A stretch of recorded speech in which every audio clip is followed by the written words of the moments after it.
नमस्कार. हॅलो 24 तास मध्ये मी मधुरा तुमचं मनापासून स्वागत करते. या कार्यक्रमात आपण विविध विषयांवर चर्चा करत असतो आणि आज आपण शैक्षणिक विषयावर चर्चा करणार आहोत. आजचा आपला विषय आहे 10वी नंतर एनडीए परीक्षेची परिपूर्ण तयारी आणि ह्याविषयी आपल्याला मार्गदर्शन करण्यासाठी आमच्या स्टुडिओमध्ये आलेले आहेत प्राध्यापक डॉक्टर एस सोनावणे. विषयाला सुरुवात करण्यापूर्वी मी सोनावणे सरांचं आमच्या स्टुडिओमध्ये स्वागत करते. नमस्कार सर. नमस्कार. प्राध्यापक डॉक्टर सुरेश सोनावणे हे गरुड झेप अकॅडमीचे संस्थापक आहेत. गरुड झेपच्या महाराष्ट्रभर औरंगाबाद, अहमदनगर, नाशिक, पुणे या शहरात भव्य शाखा आहेत. सध्या गरुड झेपमध्ये 4 ते 5 हजार विद्यार्थी प्रशिक्षण घेत आहेत. गरुड झेप अकॅडमीच्या माध्यमातून जवळपास 4000 पेक्षाही जास्त विद्यार्थी विविध सरकारी नोकरीमध्ये सध्या दाखल झालेत. स्टाफ सिलेक्शन कमिशन या भरती प्रक्रियेत गरुड झेप अकॅडमीचे 80 पेक्षा जास्त विद्यार्थी यशस्वी झालेले आहेत. आणि आनंदाची बाब म्हणजे नुकत्याच Commonwealth vocational university kingdom of toga USA मार्फत दिल्ली येथे आयोजित कार्यक्रमामध्ये प्राध्यापक सुरेश सोनावणे यांना मानद डॉक्टरेट पदवी प्रदान करण्यात आली आहे. चला तर आज आपण 10वी नंतर एनडीए परीक्षेची परिपूर्ण तयारी या विषयावर चर्चा करूयात सरांकडूनच. सर पुन्हा एकदा स्वागत आहे. आणि एनडीए बद्दल आज आपण खरं तर चर्चा करणार आहोत. मला सांगा एनडीए म्हणजे नेमकं काय असतं आणि ह्यामध्ये कशा करिअरच्या संधी विद्यार्थ्यांसाठी उपलब्ध आहेत? नॅशनल डिफेन्स अकॅडमी म्हणजेच एनडीए. आता आपण जर बघितलं तर आर्मी, नेव्ही, एअरफोर्स हे तिन्ही जे दलं आहेत यांच्या अधिकारी पदावरती जाण्याची प्रक्रियाच म्हणजेच एनडीए. एनडीए ही प्रक्रिया UPSCच्या माध्यमातून परीक्षा होते. UPSC मोठ्या लेवलची एक संस्था ज्या माध्यमातून अधिकारी बनण्याचे स्वप्न जे विद्यार्थी बघतात त्यांच्यासाठी पूर्ण करणारी ही परीक्षा मानली जाते. आपण जेव्हा कमी वयाच्या नोकरीचा विचार करतो किंवा कमी वयात ऑफिसर बनण्याचा विचार करतो तेव्हा एनडीएच्या माध्यमातून जाता येतं. आपण जर बघितलं IPS, IRS हे अधिकारी जे बनतात किमान 21 वर्षापर्यंत त्यांना शिक्षण घ्यावं लागतं आणि तिथून परीक्षा देता येतात. पण ही एनडीएची परीक्षा 16.5 ते 19.5च्या वयातील कमी वयात नोकरी मिळवणारी त्या ठिकाणी एनडीएची परीक्षा मानली जाते. आज जर UPSCचा आपण विचार केला तर जगातली सर्वात मोठी परीक्षा मानली जाते UPSCच्या माध्यमातून होणारी.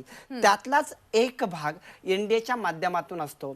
एनडीए मध्ये आणि CDS मध्ये 2 माध्यमातून ऑफिसर पदापर्यंत जाता येतं. CDSचा जर आपण विचार केला तर ग्रॅज्युएशन बेस नंतर म्हणजेच जास्त वयानंतर ऑफिसर बनता येतं. पण एनडीएच्या माध्यमातून जे नुकतीच 10वी झालेले विद्यार्थी आहेत ते संपूर्ण या परीक्षा देऊ शकतात. क्या बात आहे. म्हणजे एनडीएच्या माध्यमातून आपण खरं तर करिअर घडवू शकतो आणि 10वी नंतर आपण जर योग्य अभ्यास केला, ह्या परीक्षा दिल्या तर नक्कीच आपण ह्यामध्ये करिअर करू शकतो. सर ह्याच अनुषंगाने प्रश्न आहे कारण की परीक्षा म्हटलं की वेगवेगळ्या टप्प्यांमध्ये ह्या परीक्षा देता येतात.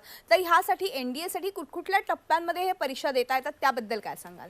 खरं तर महत्त्वाचे यात परीक्षेबद्दलचे टप्पे बोलण्या अगोदर पालक आणि विद्यार्थ्यांसाठी मी एक गोष्ट सांगतो. तुम्हाला जर एनडीएला जायचं आहे तर किमान आपल्या वयाच्या कालावधीमध्ये या जो वयोगट मी सांगितला या वयोगटामध्ये तुम्हाला 5 ते 6 चान्स मिळणार आहेत परीक्षा देण्याचे. या परीक्षा वर्षातून 2दा होतात. एक एप्रिल महिन्यामध्ये होते आणि एक सप्टेंबर महिन्यामध्ये होते. या दोन्ही परीक्षेला तुम्हाला फॉर्म भरता येतात आणि ही परीक्षा देता येते. आता ही परीक्षा कोणते विद्यार्थी देऊ शकतात तर जे विद्यार्थी 10वी उत्तीर्ण झालेले आहेत, ज्यांचं 11वीला ॲडमिशन आहे किंवा 12वीला ॲडमिशन आहे. 11वी आणि 12वी चालू असताना देता येणारी परीक्षा मानली जाते. 12वी जर उत्तीर्ण विद्यार्थी असेल ज्यांचे 60% आहेत तर ते या परीक्षेसाठी पात्र असतात.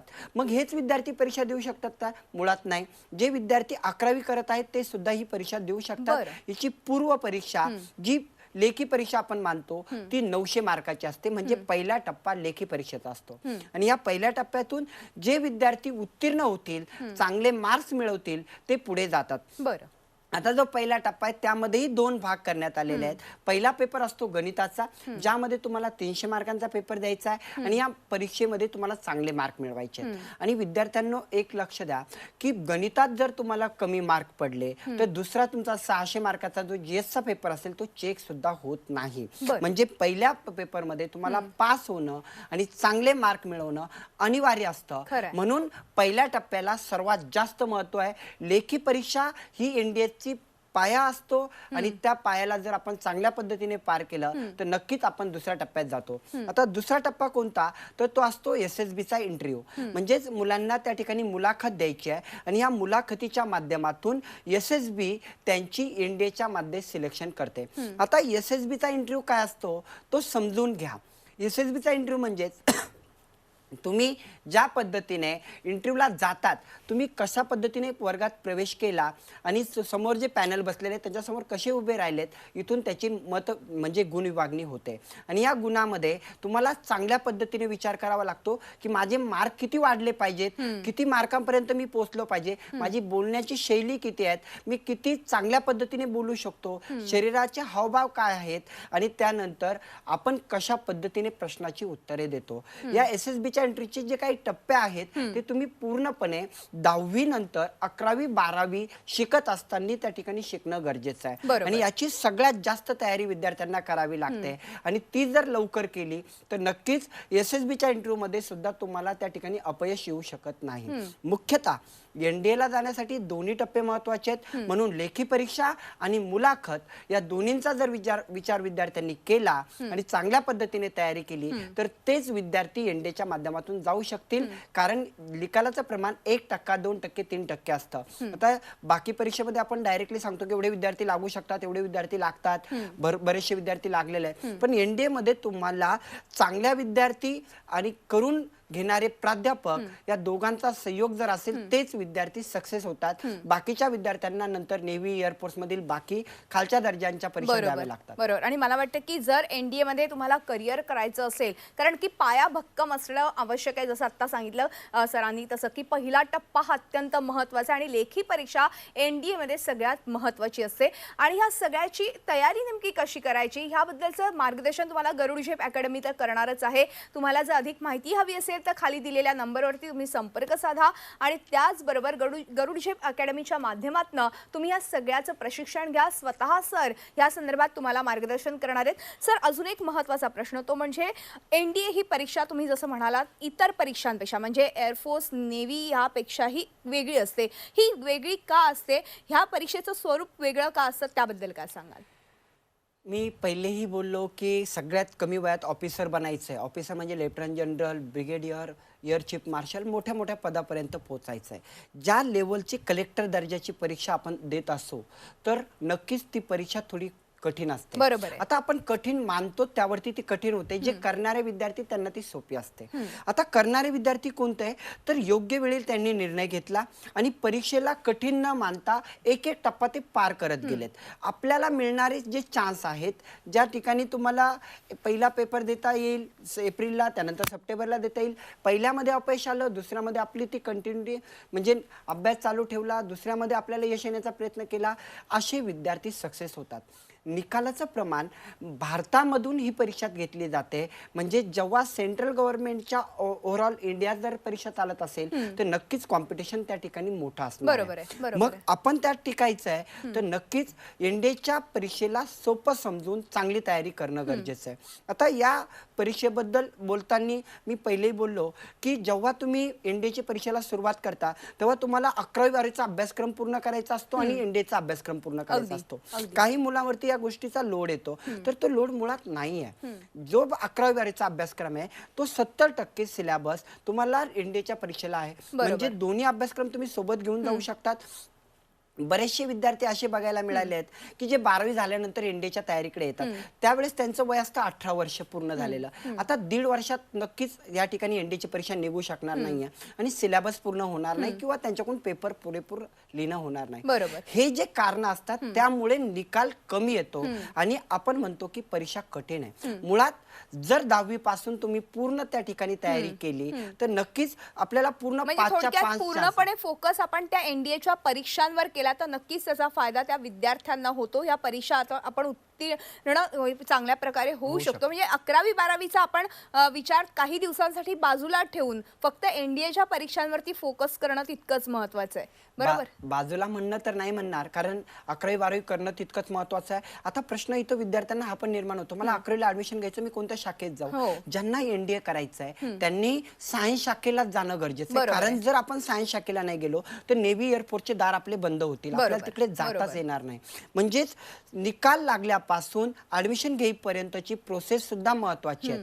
आणि बरेचसे विद्यार्थी त्या शाखेला न गेल्यामुळे फक्त आर्मी शाखेमध्ये जातात आणि त्यांना तिकडेच एनडीए मधून जाता येतं. माझं विद्यार्थ्यांना आणि पालकांना सल्ला असतो की आपल्याला सायन्स घेऊन चांगल्या पद्धतीने तिथे जाता येतं.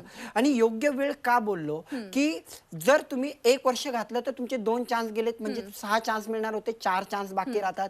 आणि जर 2 वर्ष गेले, 12वी जर पूर्ण केली तर फक्त तुम्हाला 2 चान्स मिळतील आणि 2 चान्स मध्ये कदाचित माझ्या मते कोणी निकाल देण्यासाठी समर्थ नसतो. बरोबर आहे. आता तुम्ही फार महत्त्वाचे मुद्दे ह्या ठिकाणी सांगितले. ते म्हणजे एक तर एनडीएची परीक्षा जर तुम्हाला द्यायची असेल तर त्यावरती तुम्हाला जास्त फोकस करायचा आहे. ती परीक्षा अभ्यास जास्त असतो, कठीण अभ्यास असतो. मात्र त्याचबरोबर तुम्हाला 11वी आणि 12वी ह्याकडेही तितकंच लक्ष द्यायचंय. मात्र हे दोन्हीचं ताळमेळ तुम्हाला कशा पद्धतीने साधायचं आहे ह्या सगळ्या संदर्भातलं मार्गदर्शन तुम्हाला गरुड झेप अकॅडमी करणार आहे. तुम्ही काळजी करू नका. जर तुम्हाला एनडीए मध्ये जायचं असेल तर कशा पद्धतीने तुम्हाला एनडीए मध्ये प्रवेश घेता येईल, कशा पद्धतीने हे परीक्षांचे टप्पे पार करता येतील, या सगळ्या संदर्भातलं मार्गदर्शन, या सगळ्या संदर्भातलं ट्रेनिंग तुम्हाला गरुड झेप अकॅडमी करणार आहे. सर, अजून एक महत्त्वाचा प्रश्न तो म्हणजे एनडीए ही परीक्षा दिल्यानंतर नेमके काय फायदे होतात त्याबद्दल काय सांगाल? कोणत्याही आईवडिलाचं स्वप्न असतं की माझा मुलगा एक मोठा ऑफिसर बनला पाहिजे. बरोबर आहे. आणि हे स्वप्न फक्त एनडीए, यूपीएससी आणि एमपीएससी मधूनच पूर्ण होतं. स्टेट लेवलला तुम्ही विचार करता तर एमपीएससी मधून जाऊ शकतात, जिथे तुम्हाला डेप्युटी कलेक्टर, तहसीलदार, नायब तहसीलदार इथं बनता येतं. यूपीएससीचा जर विचार केला, ग्रॅज्युएशन बेसची परीक्षा आहे, इथून तुम्हाला कलेक्टर पर्यंत जाता येतं. पण एनडीएच्या माध्यमातून तुम्हाला सर्व ऑफिसर लेवल बनता येतं, आर्मी, नेव्ही, एअरफोर्सचे. आपण वेगवेगळ्या युद्धामध्ये आपण विचार करतो की हे ऑफिसर आहेत, हे लेफ्टनंट आहेत, हे इथं आहेत. तर याचा अर्थ त्यांनी परीक्षेची तयारी केली होती एनडीएची आणि ते तिथपर्यंत पोहोचले. डायरेक्टली मोठ्या पदापर्यंत पोहोचण्यासाठीची संधी एनडीए घेऊन येत असते. बरोबर. आणि ही संधी ओळखता आली पाहिजे. आता बऱ्याचशा भागामध्ये आजही एनडीए बद्दल त्या ठिकाणी माहिती नाही किंवा मुलांना घाबरवल्या जातं की तो अधिकारी बनलाय का नाही बनलाय, आपल्या तालुक्यातून कोणी नाही, जिल्ह्यातून कोणी नाही, आसपास कोणी अधिकारी बनलेलं नाही. आणि ही घाबरण्याची भीती विद्यार्थ्याच्या मनावरती गेल्यामुळे विद्यार्थी तिथे जात नाहीत. तर मुळात त्यांना हे दाखवणं गरजेचं आहे ऑफिसर बनलेले विद्यार्थीच होते, त्यांनी ती परीक्षा पास केलेली आहे. बरोबर. पण म्हणजे थोडक्यात त्या मुलांमधला न्यूनगंड बाहेर काढणं तितकंच महत्त्वाचं आहे. आपण एनडीए ही परीक्षा देऊ शकतो आणि उत्तम प्रकारे उत्तीर्ण देखील होऊ शकतो. मात्र ह्या सगळ्या परीक्षांनंतर नेमकी जे गुणविभागणी असते ती कशा पद्धतीने केली जाते त्याबद्दल काय सांगाल? खरं तर खूप छान प्रश्न आहे. जे विद्यार्थी एनडीएची परीक्षा देतात त्यांना पहिल्या परीक्षेला पडणारा प्रश्न, कारण दुसऱ्या परीक्षेपासून त्यांना पूर्ण एनडीएची जानकारी झालेली असते, माहिती झालेली असते. ज्या वेळेस तुम्ही गुणविभागणीचा विचार करता तेव्हा तुम्हाला 300 मार्काचा फक्त गणित विषय आहे आणि हा विषय आपण 1ली ते 10वी पर्यंत शिकलेलो असतो. त्यात आपल्याला चांगल्या पद्धतीने माहिती मिळालेली असते. या विषयावरती तुम्हाला जास्तीत जास्त लक्ष देणं गरजेचं आहे. गणितातले मार्क जर चांगले मिळाले तर नक्कीच तुमचा कॉन्फिडन्स लेवल वाढेल आणि हे मार्क तुम्हाला दुसऱ्या पेपरला मदत करतात. बरेचसे विद्यार्थी पहिल्या पेपरमध्येच त्या ठिकाणी बाद होतात. याचे कारण की त्यांनी परिपूर्ण सराव केलेला नसेल, त्यांना योग्य मार्गदर्शन मिळाले नसेल आणि योग्य वेळेला त्यांनी सुरुवात केलेली नसेल. आता जर गणिताचा पेपर झाल्यानंतर दुसरा आपण भाग येतो, दुसऱ्या पेपरचा, तो असतो 600 मार्कांचा पेपर. कमी जास्त मार्क त्या ठिकाणी यूपीएससी करू शकते, पण 600 मार्कामध्ये तुम्हाला इंग्रजी विषय द्यायचा असेल, इंग्रजी विषयाला चांगल्या पद्धतीने मार्क मिळवावे लागतात. त्यानंतर जीएस मध्ये तुम्हाला विज्ञान सारखा विषय आहे जो तुम्ही 10वी पर्यंत अभ्यासलेला आहे. बरोबर बरोबर. त्यावरती तुम्हाला चांगल्या पद्धतीने अभ्यास करायचा आहे. आणि मी एक बोलतो की नेहमीच सायन्स विषयाबद्दलच का सांगितलं जातं की सायन्सला विज्ञान हा घटक महत्वाचा आहे, तो एनडीएला सुद्धा महत्वाचा आहे. म्हणजे दोन्ही घटक तुम्ही जर एकाच वेळेस अभ्यासात करत असाल तर विद्यार्थ्यावरती कोणताही दडपण येत नाही, लोड येत नाही आणि तो विद्यार्थी चांगला अभ्यास करतो. मग 600 मार्कापैकी विज्ञान, इतिहास, भूगोल, राज्यशास्त्र, त्यानंतर करंट अफेअर हे सगळे घटक घेऊन तुम्हाला जावं लागतं आणि हा पहिला टप्पा चांगले मार्क घेऊन पास करावा लागतो. जेव्हा तुमचा पहिल्या परीक्षेचा निकाल येईल तेव्हा तुम्ही एसएसबीच्या तयारीला लागाल, ते चुकीचं घडेल. तुम्हाला त्या पद्धतीने अगोदर तयारी करावी लागेल. SSB पाहिजे तेवढी सोपी नाहीये आणि खूप अवघड पण नाहीये. म्हणजे विद्यार्थ्यांनी जर अगोदर अभ्यास केला असेल तर SSBचा दुसरा टप्पा ते पार करतात. म्हणून मुळात गुण विभागणी वेगवेगळ्या लेवलला केली जाते. त्यासाठी तुम्हाला चांगलं प्रशिक्षण घेणं गरजेचं आहे आणि योग्य वेळेनुसार योग्य मार्गदर्शन आणि स्वतःतला कॉन्फिडन्स लेवल जागृत करून तुम्ही या परीक्षेला पार करू शकता. अगदी. आणि मला वाटतं की जर गरुड झेप सारखी अकॅडमी जर तुमच्या या विद्यार्थ्यांसोबत असेल तर नक्कीच त्याचा फायदा त्या विद्यार्थ्यांना होणार आहे. सर, आपण एक छोटासा ब्रेक घेऊ आणि ब्रेक नंतर अशी चर्चा पुढे चालू ठेवूया. तेव्हा हॅलो 24 तास मध्ये वेळ झाली एका छोट्याशा ब्रेकची. कुठेही जाऊ नका, पाहत राहा आमचा खास कार्यक्रम हॅलो 24 तास.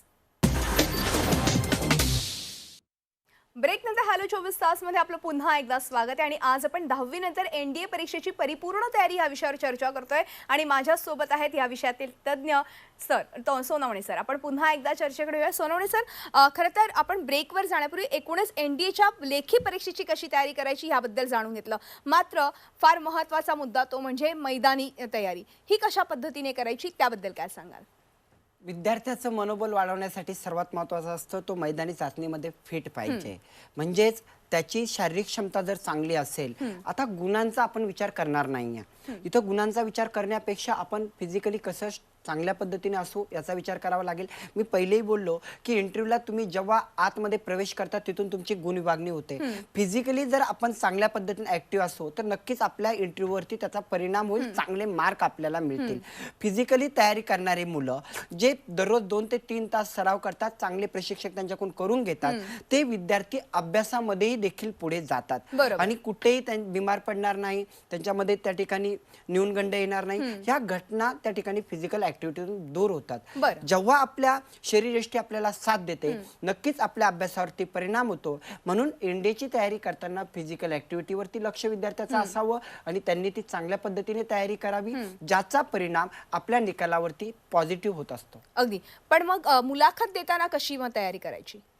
जर SSBच्या इंटरव्ह्यू बद्दल बोलाल तर बरेचसे विद्यार्थी या टप्प्यावरती येऊन थांबतात आणि खूप सारे विद्यार्थी आहेत की एकदा दोनदा SSB देतात आणि म्हणतात की सिलेक्शन होत नाही. मला त्या विद्यार्थ्यांना सांगायचं आहे, SSBचा इंटरव्ह्यू करण्यासाठी तुम्हाला इंग्रजी भाषेचं त्या ठिकाणी चांगलं ज्ञान असणं गरजेचं आहे. मग असं कोणी विचारेल की फक्त इंग्लिशमधूनच त्या ठिकाणी तुम्हाला इंटरव्ह्यू देता येतो का? नाही, तुमच्याकडे ऑप्शन खूप असतात. पण जर आपल्याला चांगले मार्क मिळवायचे आणि त्या घटकात आपल्याला प्रावीण्य प्राप्त करायचं तर स्पोकन इंग्लिशचे तुमचे क्लास झालेले असावेत, ते त्या NDAच्या क्लास सोबत असावेत. म्हणजेच तुम्ही 2 ते 3 गोष्टी घेऊन जातात. 11वी 12वी NDAचा अभ्यासक्रम आणि SSBचा अभ्यासक्रम आणि हा घ्यावा लागेल कारण ही ऑफिसर लेवलची परीक्षा आहे. असं कधीच होणार नाही की तुम्ही 12वी कराल आणि नंतर NDA कराल, होणार नाही. SSB मध्ये तुम्ही चांगल्या पद्धतीने भाषण शैली प्रभुत्व प्राप्त केलं तर त्याचा एक चांगला परिणाम त्या ठिकाणी होतो. दुसरी गोष्ट, SSB मध्ये अशा काही घटक असतात, तुम्हाला एखाद्या रूमचं सर्वेक्षण करायला सांगितलं जातं आणि त्यामध्ये काय काय माहिती होती ती तुम्हाला लिहायची असते. त्यातून तुमचं निरीक्षण क्षमता पाहिली जाते. त्यानंतर तुम्ही किती फास्ट मध्ये विचार करता, किती फास्ट उत्तरे देतात. कारण अधिकारी बनताना अधिकारीमध्ये असणारे सर्व गुण SSB अगोदर विद्यार्थ्याकडून करून घेते आणि ती बघते आणि त्यानंतरच तुमचं सिलेक्शन केलं जातं. बरोबर बरोबर. म्हणजे इतकं खरं तर ह्या सगळ्या कौशल्य लागतं सगळ्या विद्यार्थ्यांना. एक शेवटचा आणि महत्त्वाचा प्रश्न, कारण की आपण मगासपासून ह्या सगळ्याबद्दल, परीक्षांबद्दल बोलतोय, मुलाखतीबद्दल बोलतोय, मात्र अभ्यासक्रम कशा पद्धतीचा असतो त्याबद्दल अगदी थोडक्यात काय सांगाल?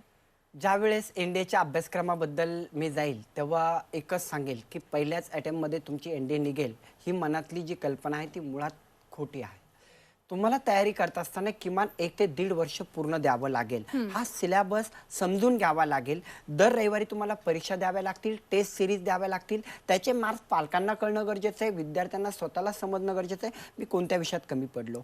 त्यानंतर जसा जसा अभ्यासक्रम पुढे जाईल तेव्हा तुम्हाला एक लेवल अशी येईल की तुम्हाला आता टेस्ट शिवाय पर्याय राहणार नाही. दररोज तुम्ही 1-2 टेस्ट सोडवायला लागले की तुमच्या लक्षात येईल की आता माझे मार्क वाढायला सुरुवात झाली आणि हे मार्क कुठपर्यंत वाढवायचे तर जोपर्यंत आपण मेरिट लिस्ट क्रॉस करत नाही, पासिंग हा विषय NDA मध्ये नसतो. आपली मेरिट किती वरती जाणार आणि किती पर्यंत त्या ठिकाणी कटअप लागेल त्यावरती विचार करून विद्यार्थ्यांनी अभ्यासक्रम समजून घेणं गरजेचं आहे. आणि हा परिपूर्ण अभ्यासक्रम जे विद्यार्थी समजून घेतात आणि त्या दृष्टीने तयारी करतात तेच विद्यार्थी NDAच्या अभ्यासक्रमातून यश संपादन करतात. बरोबर. पण यंदा ह्या कोरोनामुळे ही 10वीची परीक्षा होऊ शकणार नाहीये, तर अशा वेळेस नेमकं काय करायचं? खरं तर विद्यार्थ्यासाठी ही जी गोष्ट घडली ती दुर्दैवी आहे, पण असं समजायचं नाही की माझी 10वी झाली नाही, 10वीची परीक्षा दिली नाही. विद्यार्थ्याच्या अंतर्मनातून त्याला माहीत असतं आपण किती स्ट्रॉंग आहेत, आपल्याला किती अभ्यास करता येतो.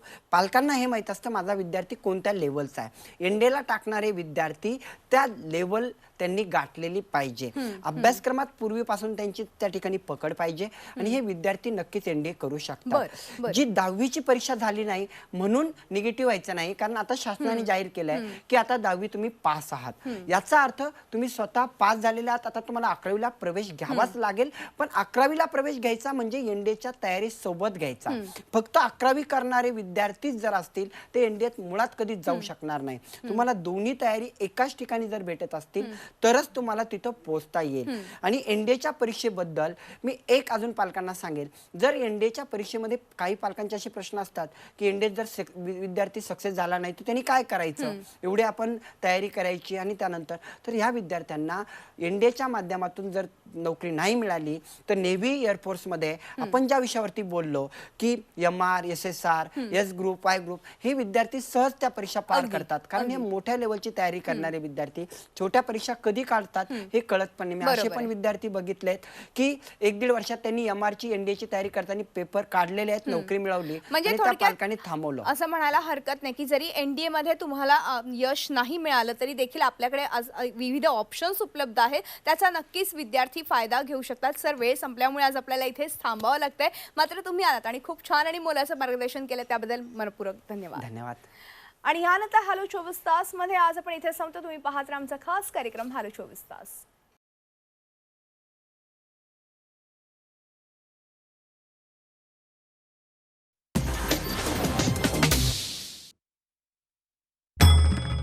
भंडाऱ्याची उधळण म्हणजे